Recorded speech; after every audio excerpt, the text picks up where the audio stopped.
भारतीय सामाजिक संस्थान नई दिल्ली के तत्वावधान में शांति सद्भावना नागरिक मंच लखनादौन मध्य प्रदेश सिवनी जोन ने मिलजुल कर बड़े ही हर्षोल्लास के साथ बाबा साहेब डॉक्टर भीमराव अंबेडकर की जयंती मनाई। कार्यक्रम की शुरुआत जोनल समन्वयक मोहम्मद बिलाल मंसूरी द्वारा बाबा साहेब डॉक्टर अंबेडकर के तैलचित्र पर माल्यार्पण कर हुई। दीप प्रज्वलन के साथ श्रद्धांजलि अर्पित की गई और तत्पश्चात बाबा साहेब डॉक्टर अंबेडकर के जीवन संघर्ष और मानव समाज के लिए किए गए उनके महान कार्यों को विस्तृत व्याख्या करते हुए जोनल समन्वयक मोहम्मद बिलाल मंसूरी द्वारा ये कहा गया कि डॉक्टर बाबा साहेब अंबेडकर ने देश में व्याप्त छुआछूत, गरीबी और नारियों के प्रति होने वाले भेदभाव के खिलाफ लड़ने की ठान ली और इसके लिए उन्होंने जीवन भर संघर्ष किया। उनका मानना था कि जब तक देश में सामाजिक न्याय नहीं मिल जाता तब तक स्वतंत्रता का कोई खास अर्थ नहीं है। बाबा साहेब डॉक्टर भीमराव अंबेडकर भारत के ऐसे पहले नेता थे जिन्होंने दलितों के प्रतिनिधि के रूप में तीनों गोलमेज सम्मेलनों में भाग लिया। उनकी योग्यता और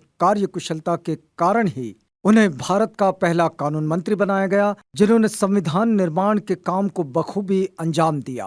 बाबा साहेब डॉक्टर अंबेडकर जीवन भर राष्ट्र निर्माण के लिए संघर्षरत रहे। मोहम्मद बिलाल मंसूरी ने आगे कहा कि महान व्यक्तित्व की जयंती पर उनके विचारों को याद करें और सबसे महत्वपूर्ण है कि उन्हें हम अपने जीवन में भी उतारें ताकि देश को आदर्श बनाने का डॉक्टर बाबा साहेब अंबेडकर का सपना पूरा किया जा सके। डॉक्टर बाबा साहेब अंबेडकर जयंती के इस अवसर पर संविधान की उद्देशिका का वाचन कर संविधान के मूल्यों पर चर्चा को आगे बढ़ाते हुए मौलिक अधिकार और कर्तव्य पर प्रत्येक सदस्यों द्वारा सामूहिक क्रमवार प्रस्तुतिकरण दिया गया और अपनी अपनी समझ के मुताबिक उन्होंने विचार भी रखे। कार्यक्रम में सुश्री शोभना बागेश्वर, अनीता बागेश्वर, कामिनी बागेश्वर, कविता बरमैया, मीना नामदेव, राखी साहू, सुमंगला तिवारी की उपस्थिति सराहनीय रही।